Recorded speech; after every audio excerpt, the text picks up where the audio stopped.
ناظرین گرامی السلام علیکم ورحمۃ اللہ وبرکاتہ۔ سیدھی بات کے تازہ ترین آج کی بات خاص بات میں آپ لوگوں کا استقبال ہے۔ ناظرین گرامی، میں انصار عزیز ندوی اس وقت دن بھر سے آئی ہوئی کچھ اہم ترین خبروں کی مختصر تفصیلات لے کر حاضر ہوں۔ تفصیلات میں جاؤں اس سے پہلے آپ لوگوں کو اطلاع کر دوں کہ آج کے دونوں پرائم ٹائم شائع ہو چکے ہیں۔ جن احباب نے نہیں دیکھا جائیں دیکھیں، دوسروں تک پھیلانے کی کوشش کریں، لنک کو شیئر کریں۔ ادارے کی مضبوطی ناظرین گرامی آپ لوگوں کی مضبوطی ہے۔ آئیے پہلی خبر کی جانب بڑھتے ہیں۔ صفا بیت المال و رہبر فاؤنڈیشن کے اشتراک سے کھمم و کوداڑ میں 100 ٹھیلہ بنڈیوں کی تقسیم عمل میں لائی گئی ہے۔ جی ہاں، صفا بیت المال اور رہبر فاؤنڈیشن کے اشتراک سے خود روزگار فراہمی کی مہم کے تحت کھمم اور کوداڑ میں مجموعی طور پر 15 لاکھ روپے مالیتی 100 ٹھیلہ بنڈیاں مع ساز و سامان مستحق افراد میں تقسیم کیے جانے کی خبر سامنے آئی ہے۔ کوداڑ کے سری سائی گارڈن اینڈ فنکشن ہال شانتی نگر میں 50 جبکہ کھمم کے مدرسہ دارالعلوم موتی نگر میں 50 ٹھیلہ بنڈیاں تقسیم کی گئی۔ اس موقع پر صفا بیت المال ہیڈ آفس کے ذمہ داران کے علاوہ مقامی علماء و ذمہ داران نے بھی شرکت کی۔ واضح ہے کہ خود روزگار مہم کے تحت صفا بیت المال اور رہبر فاؤنڈیشن اب تک 5750 ٹھیلہ بنڈیاں مع ساز و سامان فراہم کر چکے ہیں، جبکہ خواتین کو باعزت روزگار فراہم کرنے کے لیے 1200 سلائی مشینیں بھی تقسیم کی جا چکی ہیں۔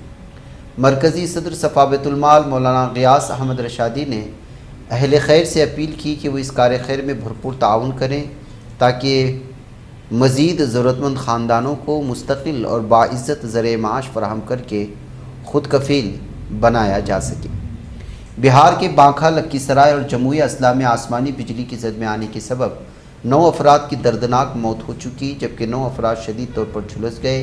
مرنے والوں میں زیادہ تر خواتین شامل ہیں۔ اس حادثے پر وزیر اعلیٰ سامراٹ چودھری نے گہرے دکھ کا اظہار کیا ہے۔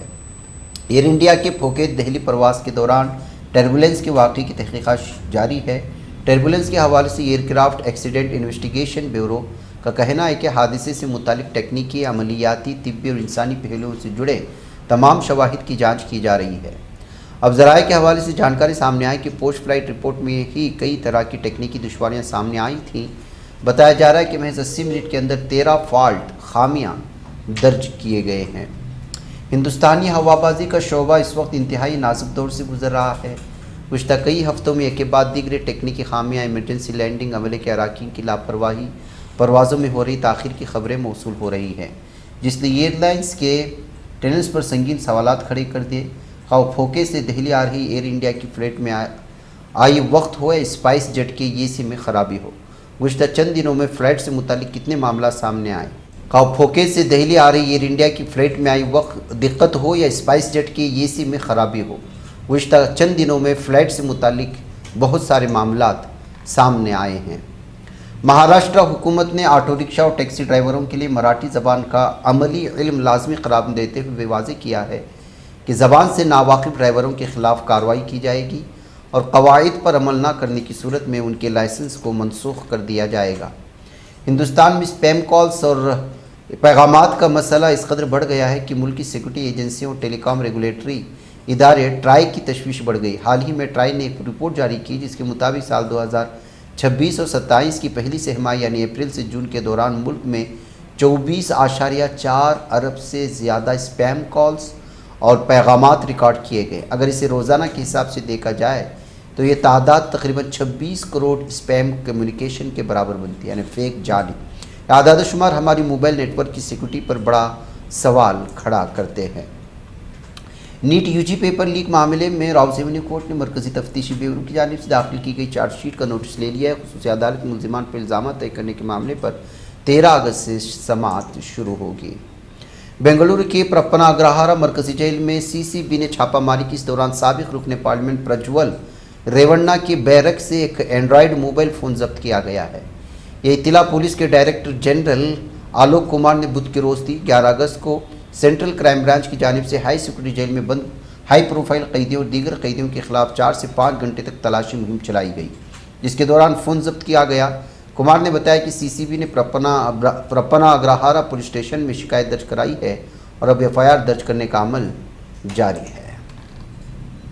سماجوادی پارٹی کے ارکان پارلیمنٹ نے غیر ملکی عطیات قانون FCRA میں ترمیم سے متعلق بل کو مشترکہ پارلیمانی کمیٹی کے پاس بھیجنے کی حمایت کی ہے۔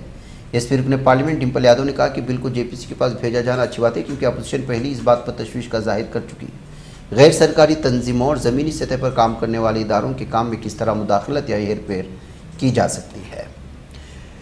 ٹاٹا سنس کے چیئرمین کے عہدے سے این چندر شیکھرن نے استعفیٰ دے دیا۔ ان کی استعفیٰ دینے کی خبر آتی بدھ کو کاروبار کے دوران ٹاٹا گروپ کے تمام شیئرز میں بھاری گراوٹ دیکھنے کو ملی ہے۔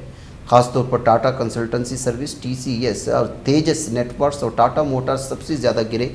ایک رپورٹ کے مطابق ٹاٹا گروپ کے تمام شیئرز میں بھاری گراوٹ کی وجہ سے ٹاٹا گروپ کے مارکیٹ کیپ میں بھاری گراوٹ آئی۔ مجموعی طور پر 50,000 کروڑ روپے سے زائد کا نقصان ہوا ہے۔ کانگریس کے سینئر رہنما رکن پارلیمنٹ پی چدمبرم نے بدھ کے روز لوک سبھا کی موجودہ 543 نشستوں کو برقرار رکھنے کی وکالت کرتے ہوئے کہا ہے کہ اگر نشستوں کی تعداد میں بڑے پیمانے پر اضافہ کیا گیا تو پارلیمنٹ ایک باقاعدہ ایوان کے بجائے عوامی اجتماع جیسی دکھائی دینے لگے گی۔ کہا کہ لوک سبھا کی نشستوں کو 553 پر منجمد کیا جانا چاہیے اور ریاستوں کی موجودہ نمائندگی کو کم نہیں کیا جانا چاہیے۔ بہار اسمبلی میں قائد حزب اختلاف تیجسوی یادو نے سامراٹ چودھری حکومت بدعنوانی اور گھپلے کا الزام لگایا تھا۔ اب ان کی بہن روہنی آچاریہ نے بھی سامراٹ حکومت پر ڈسٹ بن گھپلے کا الزام لگایا۔ روہنی آچاریہ نے سوشل میڈیا پوسٹ کے ذریعے حکومت کو نشانہ بنایا۔ روہنی نے اپنے پوسٹ میں لکھا کہ سامراٹ حکومت کا ایک اور جھول ڈسٹ بن بھی ہوا انمول۔ انہوں نے مزید لکھا کہ بہار میں ڈسٹ بن بھی VVIP ہو گئی۔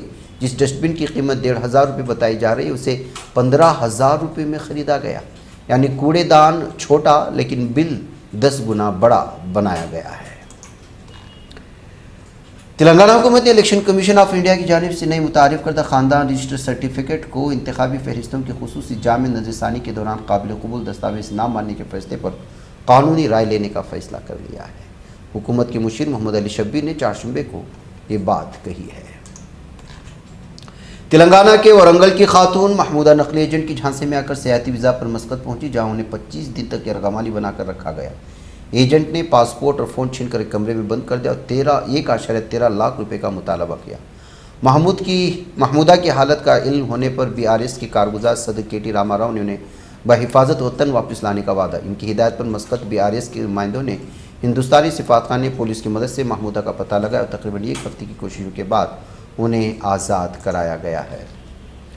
امریکی صدر ڈونلڈ ٹرمپ نے کہا کہ وہ 2028 میں تیسری بار صدارتی انتخابات لڑنا پسند کریں گے، تاہم امریکی آئین میں موجود قانونی پابندی ان کے لیے تیسری مرتبہ انتخاب لڑنے کی راہ میں بڑی رکاوٹ ہے۔ ٹرمپ نے یہ بیان اسی وقت میں دیا ہے جب حالیہ ہفتوں کے دوران ان کے حامیوں کی جانب سے انہیں سال 2028 کے صدارتی انتخابات میں دوبارہ امید بنانے کی باتیں تیز ہوئی تھیں۔ قابض ظالم صہیونی درندوں کی فوج نے بیت لحم گورنری کے جنوبی اور جنین گورنری کے مشرقی علاقوں میں فلسطینی تنصیبات کو نشانہ بناتے ہوئے مسماری کی کارروائیاں انجام دی ہیں۔ قابض ظالم صہیونی درندوں کی فوج نے غزہ کے مختلف علاقوں میں ایک بار پھر توپ خانے سے گولہ باری اور فائرنگ کی، جو کہ جنگ بندی کے معاہدے کی میدانی خلاف ورزیوں کا تسلسل ہے۔ قطر کی وزارت خارجہ کے ترجمان ڈاکٹر حامد بن محمد الانصار نے اس بات کی تصدیق کی کہ غزہ میں جنگ بندی کے معاہدے پر عمل درآمد میں اسرائیلی تاخیر اور لیتولال پائی جاتی ہے۔ انہوں نے اشارہ کیا کہ اسلامی تحریک مزاحمت حماس کی جانب سے پیش رفت کیے جانے کے بعد اب ساری ذمہ داری اسرائیلی فریق پر عائد ہوتی ہے۔ پاکستان نے مقبوضہ مغربی کنارے کی صورتحال پر اظہار تشویش کرتے فلسطینیوں کو تحفظ فراہم کرنے کا مطالبہ کیا ہے۔ اقوام متحدہ میں پاکستان کے مستقل مندوب عاصم افتخار نے خطاب کرتے ہوئے کہا کہ مقبوضہ مغربی کنارے کی صورتحال تیزی سے بگڑ رہی ہے، سلامتی کونسل کو فوری اقدام کرنا ہوگا۔ فلسطینی صدر کی جانب سے 9 اگست سن 2026 کو جاری کردہ صدارتی فرمان کے تحت عام انتخابات کے قانون میں کی جانے والی نئی ترامیم پر گہری تشویش کا اظہار کرتے ہوئے خبردار کیا کہ ان میں بعض ترامیم نہ صرف انتخابی عمل کے انتظام تک محدود ہے بلکہ سیاسی شراکت اور انتخاب کی آزادی کی بنیادی حق کو بھی متاثر کرتی ہے۔ ناظرین، مجھے اجازت دیں۔ السلام علیکم ورحمۃ اللہ وبرکاتہ۔